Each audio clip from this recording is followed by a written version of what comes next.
এ দেখুন এখন বাজছে প্রায় রাত্রি 11:30 আর বাইরে কনকনে ঠান্ডা, খুব ঠান্ডা পড়ে গেছে এখন লাস্ট 2 দিন ধরে। তো এত রাত্রি অবধি কেন জেগে আছি চলুন দেখাই।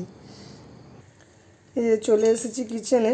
রাতের ডিনার সারার পরেও একটা কাজ বাকি ছিল, ভাবলাম সেটাই করে নিই। অনেক দিন ধরেই কী করেছিলাম, গরুর দুধের যেটা মানে ওপরের স্তরটা হয় সেটা একটা টিফিন বক্সে তুলে তুলে রাখছিলাম ফ্রিজে বেশ কদিন ধরে।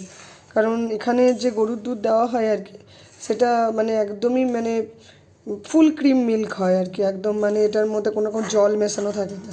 তো অতটা ফুল ফ্যাট ক্রিম মিল্কটা আমরা যতটা পারি মানে দুধটা খেলেও ওপরে সরটা তুলে রেখে দিই। সেই সরটা দিয়ে আজকে ঠিক করেছি যে একটু ঘি বানাবো। ওটাকেই মানে চাপিয়ে দিয়েছি অল্প অল্প করে দুধ থেকে ননি তুলে, সর থেকে ননি তুলে। আর গ্যাসের ফ্লেমটাকে মিডিয়ামে রেখে এটাকে অনবরত নাড়াতে হবে যতক্ষণ না পর্যন্ত এটা তলা থেকে ধরে এসে এটা থেকে তেল বেরোবে। তো এটা একটু সময় সাপেক্ষ ব্যাপার। আমার বাবা মাকে করতে দেখেছি, ওরা একটা থালার মধ্যে ননিটাকে মানে জল থেকে ছেঁকে তুলে তারপরে ওটাকে করে আর কি। তো ওটা বেশ দেখলাম মানে কষ্টদায়ক, অনেকক্ষণ সময়ও লাগে। তো আমি কি করলাম, আমার শাশুড়ি মায়ের কাছে জেনে নিয়েছিলাম। মা আসলে ওটাকে মিক্সি জারে অল্প ঠান্ডা জল দিয়ে ঘুরিয়ে নিয়ে ওপর থেকে ননিটা তুলে নেয়। ওটাতে দেখেছি বেশি সহজ হয়। তো দেখি বানাতে থাকি। এটা কতক্ষণ সময় লাগবে বুঝতে পারছি না। আসলে না, আমি কোনো সময়ই বাড়িতে নিজে বানাইনি, বারবারই হয় মা নইলে শাশুড়ি মা যে এসেছে তারা করে দিয়েছে। এইবারটা চেষ্টা করলাম নিজেই করে নিলাম।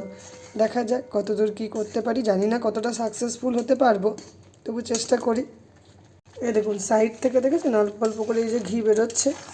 এটা খুব সময় সাপেক্ষ ব্যাপার, অনেক ধৈর্য ধরে বসে এটাকে করতে হবে। মানে এখনই চাপালাম আর হয়ে গেল সেটা কিন্তু হবে না। তো এটাকে অনবরত নাড়াতে হবে, নাহলে তলা থেকে ধরে যেতে পারে। এটাকে যত নাড়াবো সাইড দিয়ে, এই দেখুন আমি ক্লোজ নিয়ে দেখাচ্ছি আপনাদেরকে। এই দেখুন সাইড থেকে তেল বেরোচ্ছে, এই দেখুন। এটা অনেকটা সময় লাগবে, এটাকে পুরোটা মানে ভাজতে হবে শেষ অবধি, একদম পুরো কালো হয়ে যাবে। তারপরে ওপর থেকে নিচে থেকে এটা মানে ননিটা আর কি পুড়ে গিয়ে নিচে থিতিয়ে পড়বে আর ওপর থেকে ঘিটা ভেসে উঠবে। এই পর্যায়ে এলে পারে দেখুন আস্তে আস্তে অনেকটা জিনিসটা হয়ে উঠছে, ননিটা অনেকটা গুটিয়ে এসেছে না, আর চারিপাশ থেকে দেখুন অল্প অল্প করে ঘি ছাড়ছে। এই সময় গ্যাসের ফ্লেমটা আমি লো করে দিয়েছি, কারণ চারিদিকে না ভীষণ ছিটকাচ্ছে, তো গরম তো লেগে পুড়ে যাওয়ার ভয় থেকে কমিয়ে দিয়ে আস্তে আস্তে করছি।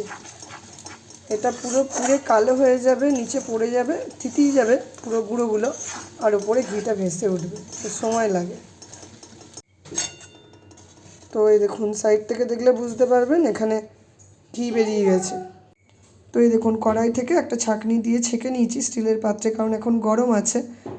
আর একদম ঘরে তৈরি ঘি গরম ভাতে অন্যরকম টেস্ট লাগে। আর ওপরের এই যে চাশনি যেটা রইলো, এটাও ফেলে না অনেকে, কেউ মুড়ি দিয়ে গুড় দিয়ে মাখিয়ে ওইটা খেতে ভালো লাগে, অনেক সময় গরম ভাতে দিয়ে খেতেও ভালো লাগে।